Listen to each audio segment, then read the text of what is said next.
자, 우리는 지금 14번째 주 다니엘과 묵시문학을 하고 있고요. 인자 개념에 대해서 이제 끝으로 이제 결론적으로 이제 얘기를 하려고 합니다. 이제 제가 이제 함께 보내드린 그 새롭게 이제 구조 분석한 거, 이제 지난번에 보내드린 거에 이제 준해서 이제 제가 강조하고 싶은 내용만 다시 썼는데, 보시면 그 다니엘 7장의 인자 같으니 해서 이제 환상 1에서 내가 보았는데 내 큰 짐승에 대한 환상을 보면서 이게 세상 나라의 역사를 이야기하는 거라면, 그 다음에 이제 본문에서 9절로 12절 7장 9절로 12절에 보면, 그러니까 보세요. 제가 내가 보았는데 내가 보니 내가 또 보니, 이 세 가지가 땅땅 흘러가잖아요. 그러니까 내가 보았는데 2절에서 8절에서 세상 나라 역사가 펼쳐지고, 두 번째 내가 보니 했더니 하나님 그 형상이 펼쳐지고, 천상에서 형상 딱 펼쳐지고, 그 다음에 내가 또 보니 인자 같은 이가 구름을 타고, 이제 여러분들 여기서 이제 구름이 하늘로부터 내려오는 것뿐만 아니라 이 지상에서도 보이죠, 구름. 그러니까 여기서는 인자 같은 이가 하늘과 땅 사이라면, 제가 이걸 강조하고 싶은 거예요. 그러니까 옛적부터 항상 계시니 하나님은 그 천상의 존재고 우리는 보지 못해. 근데 인자는 인자 같으니 사람의 형상도 보이고, 그다음에 구름을 타고 오셨기 때문에 이 지상에서도 보이고. 제가 뭘 얘기하려고 그러는지 아시죠? 그러니까는 이 인자 같은 이가 이 하늘과 땅 사이 중재자 역할이 벌써 본문의 구조에서 나타난다 이거예요. 그러니까는 지금 인자를 해석할 때 이 구조 분석을 통해서 중재자, 천사, 지금 봐요. 이 니케스보가 얘기한 것처럼 이 다니엘서는 두 가지 사건이 계속 같이 간다. 천상에서 벌어진 사건, 또 지상에서 벌어진 사건. 근데 욥기에서도 천상에서 벌어진 사건, 지상에서 벌어진 사건 있지만, 욥은 천상에서 벌어진 일을 봐요, 못 봐요? 알아요, 몰라요? 전혀 몰라요. 그런데 다니엘서에서의 인자는 천상의 모습과 이 지상의 모습 동시에, 그리고 지상에서의 이 제국들, 이 세상 권세들 다 물리치는 그런 전쟁까지도 수행한단 말이에요. 결국은 이 중재자 역할, 중간자 역할이 본문 구조 분석에서 부각되고 있고요. 그리고 나서는 이제 15절, 16절에 이제 번민, 이제 사명자의 이제 현실의 어떤 번민들을 이제 보게 되지만, 그런데 이제 더 중요한 건 그 17절 이하에 벌어지는 이 성도들, 그리고 계속 지극히 높으신 이의 성도들에게 주어지는 영원한 나라, 지극히 높으신 이의 성도들에게 주어지는 나라, 그 다음에 거룩한 백성에게 주어지는 영원한 나라. 그러니까 결국은 섭리 제가 써서 놨는데, 근데 사실은 보세요. 이게 현실이에요.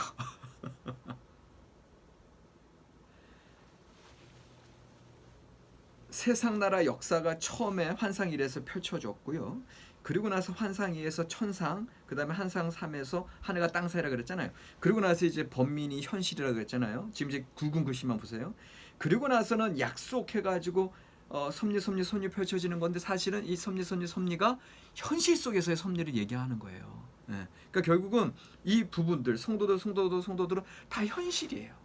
근데 그거를 신학적으로는 제가 섭리를 표현한 거지, 실제로는 다 현실의 고통의 상황을 얘기하고, 현실의 말도 안 되는 무질서의 상황을 얘기하고, 현실의 고통당하고 죽음까지도 감수해야 되는 그런 상황을 얘기하는 거예요. 근데 이거를 묵시문학적으로는, 이게 묵시신학적으로는 섭리라고요.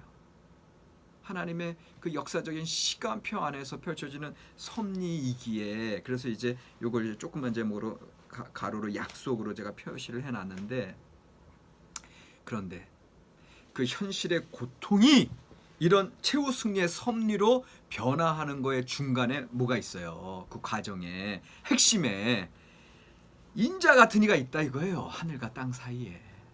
이거를 좀 강조하고 싶습니다. 그래서 인자 같은 이에게 주어진 영원한 권세와 나라, 이미 이 인자 같은 이가 승리했어. 짐승을 다 물리치고 패퇴시켰어.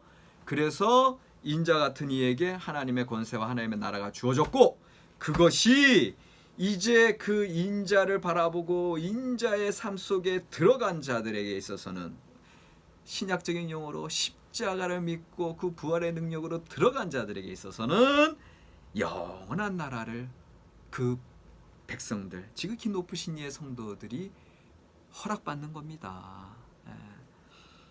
그래서 섭리의 삶을 우리가 살아갈 수 있다 이겁니다. 이게 이제 다니엘 7장이 우리에게 주고 있는 메시지인 거죠.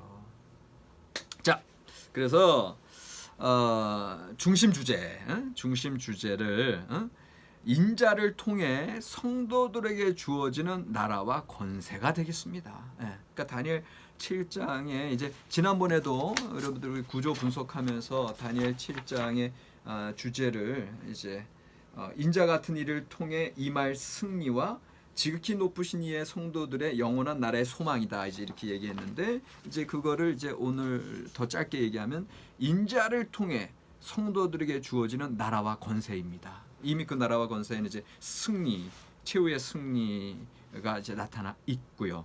근데 이제 오늘 우리가 인자 중심의 개념으로 본문을 보기 때문에 인자가 강조가 되는 거죠. 인자 같은 이 인자를 통해 성도들이 영원한 나라를 허락받는다 이거예요. 이게 다니엘 7장의 이제 주제다라고 했을 때 여기 본문이 얘기해 주는 그 인자의 역할은 첫 번째 하늘의 지극히 높으신 하나님과 땅의 성도들을 연결해 주는 중재자 역할이다. 아까도 얘기했듯이 천상에서 벌어지는 일, 그다음에 현실에서 벌어지는 일 사이에 하늘과 땅 사이 인자 같은 이의 그 본문이 이제 딱 13절로 14절에 딱 중간에 들어가 있다고 하는 것 자체가 벌써 하나님과 땅을 연결해 준 아까 그 사다리 중재자 역할 야곱의 사다리 그다음에 예수 그리스도 자신이 그 하늘과 땅을 잇는 그런 사다리 중재자 역할 연결 브릿지 역할 그다음에 두 번째 인자 역할은 현실의 권세자들을 심판하죠. 현실의 권세자들을 심판함으로 다 패퇴시키고 이 세상 권세를 다 물리치고 온전한 하나님의 주권을 올려드리는 그런 역할을 하고 있고 세 번째 그것이 이제 정의의 역할이라면 세 번째는 하나님의 백성들에게 영원한 권세와 나라를 수여하고 그들의 눈물을 닦아주고 이제 그들이 빼앗겼던 그 모든 삶을 이제 위로하고 보상해주고 이제 이게 나중에 요한계시록에서 하나님께서 모든 백성들의 눈물을 닦아주시고 더 이상 죽음이 없고 더 이상 어둠이 없고 하나님이 친히 빛이 되시고 영원히 찬양하는 계시록의 그 놀라운 새하늘과 새 땅의 비전이 이미 이 다니엘서 7장 13절 14절에 다 드러나 있다 이거예요. 저만 신났습니까? 자, 하나님의 백성들에게 주어지는 영원한 권세와 나라 이렇게 됩니다. 그래서 다니엘 이제 7장 13절 14절의 그 인자 같은 이가 이제 우리에게 이제 주는 신학적인 의미는요. 신학적인 의미는 병곡점이에요. 병곡점. 병곡점. 다니엘 7장의 그 환상에서 다니엘 7장의 그 환상 그 혼돈의 시대, 이 역사의 이 무질서와 혼돈, 죽음만, 어둠만, 끝을 알 수 없는 이제 어둠만 있는 이 혼돈의 시대가 마감이 되고 여명이 돋는 거죠. 그 칠흑 같은 어둠이 마감이 되고 이제 여명이 돋고 그래서 이제 찬란한 강명이 임하는 그 새로운 시대의 변곡점을 이 다니엘 7장은 우리에게 우리 신앙인들에게 신학적으로 주고 있어요. 의미를. 그 구원받은 하나님의 백성들이 이제는 기뻐하는 세대로 이제 슬픔과 죽음의 세대에서 기쁨과 생명의 시대로 어둠의 시대에서 빛의 세대로 그렇게 변곡점이 되고 그 시대를 열어주는 문이 되는 거죠. 어떻게? 인자 같은 이의 도래를 통해서 예수 그리스도를 통해서 이제 여기서 점프하는 거예요. 이제 적용할 때는 이 인자 같은 이의 도래를 통해서 인자이신 예수 그리스도 그 하나님의 아들을 통해서 우리는 이제 삶의 변곡점 새로운 시대의 문이 활짝 열리는 겁니다.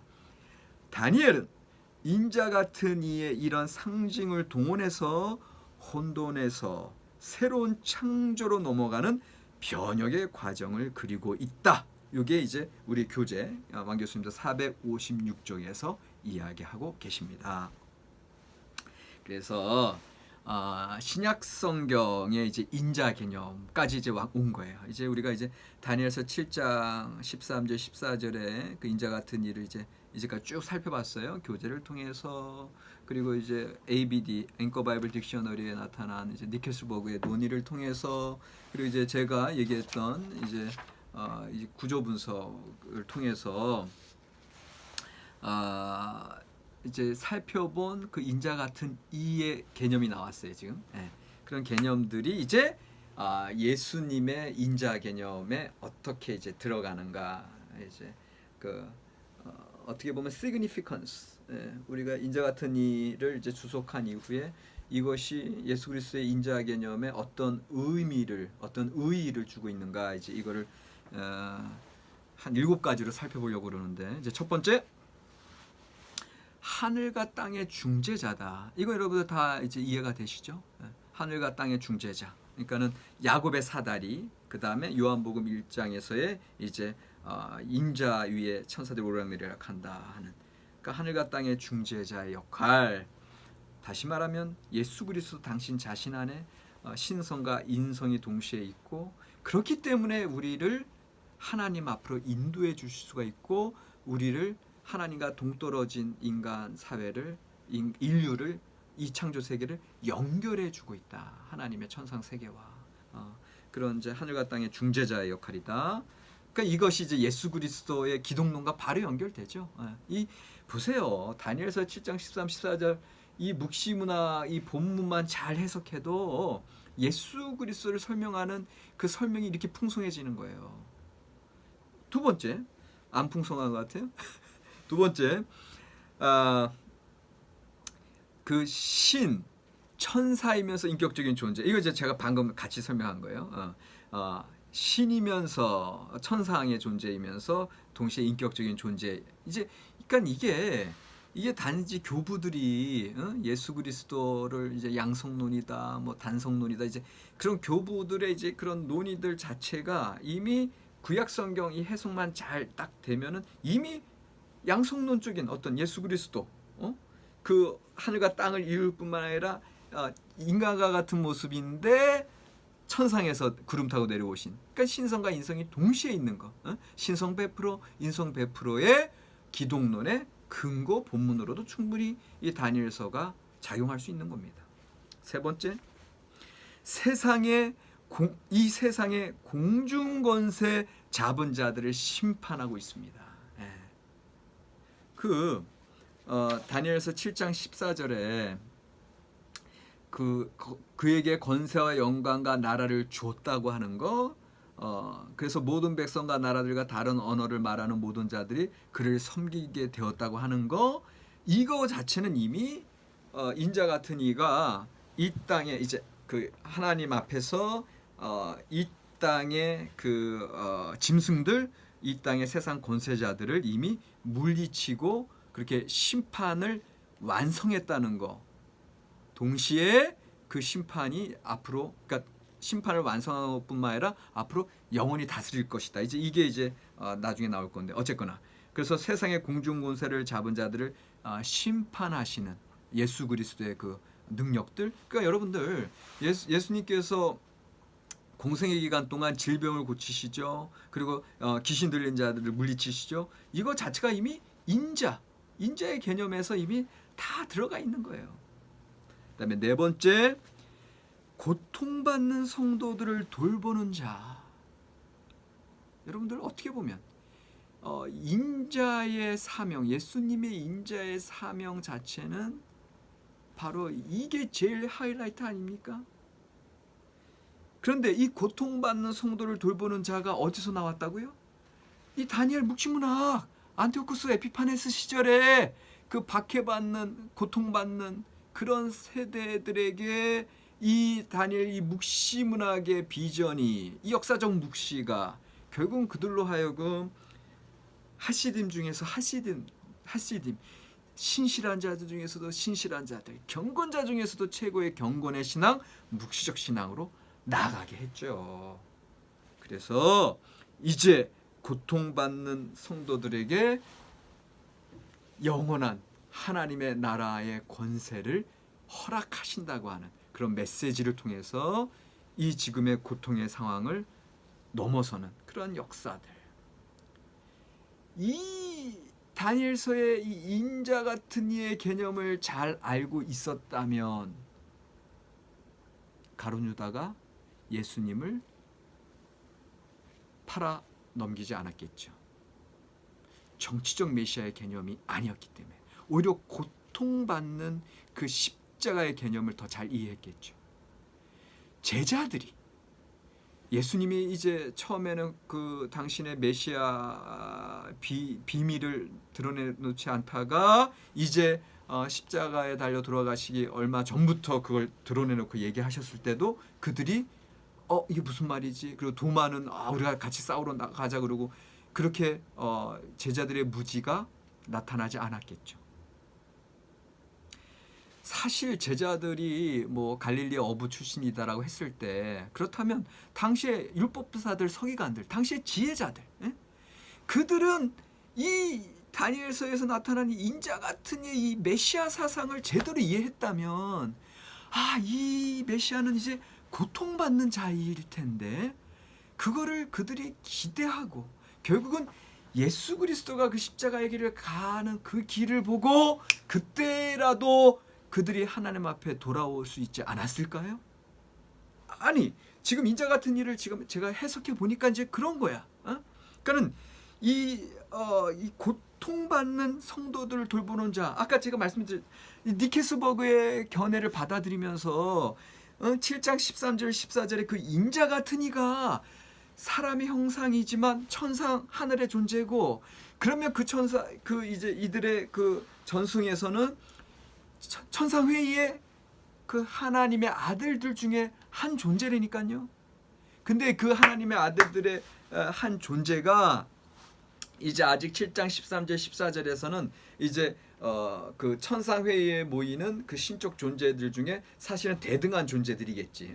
미가엘, 그다음에 핫사탄, 그다음에 가브리엘, 그다음에 인자 같은 이 대등한 존재들이란 말이야. 그런데 이 대등한 존재의 개념이 그 인자 개념이 이제 에녹서 그다음에 중간에 이제 또 솔로몬의 지혜서에서도 나오고 이게 신구약 중간 시대를 거친단 말이에요. 신구약 중간 시대를 거쳐가면서 이 인자 개념은 메시아 개념과 만나서 더 가브리엘이나 미가엘이나 핫사탄, 이제 핫사탄은 이제 무시문학에서 이제는 악마 사탄, 이제 그 하늘에서 떨어진 사탄의 영으로 이제 그렇게 흘러가게 되는데 반면에 이 인자 같은 이의 개념은 메시아 사상과 만남으로 이제는 본격적인 오히려 Son of Man, 그 다음에 Son of God, 하나님의 아들, 인자 이제 그런 개념들과 만나면서 메시아 사상으로 발전하게 되는 거거든요. 그러면서 이제는 독특한 원래 하나님의 아들들에서 이제는 하나님의 독생자의 개념으로 메시아 개념으로 원시 기독교에 흘러 들어가는 거죠. 그 신구약 중간 시대에 쫙 다듬어지면서, 그러니까 이게 이제 여러분들 구약 성경 이 신학을 하시면서 신약 시대 그 원시 기독교의 기원이 어떻게 흘러 들어가는지 이 구약으로부터 이걸 지금 여러분들이 공부하시는 겁니다. 얼마나 이게 의미가 있는 거고 신약 성경의 기독교 복음을 얼마나 풍성하게 하고 있는지 몰라요.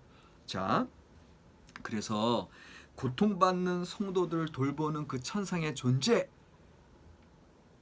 예수 그리스도의 핵심 사건.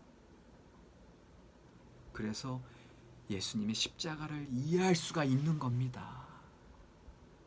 예수님의 십자가 사건을 이해할 수 있는 건 이사야서의 고난받는 종, 거기서부터 시작되는 거예요. 아니 그 이전부터 시작돼요.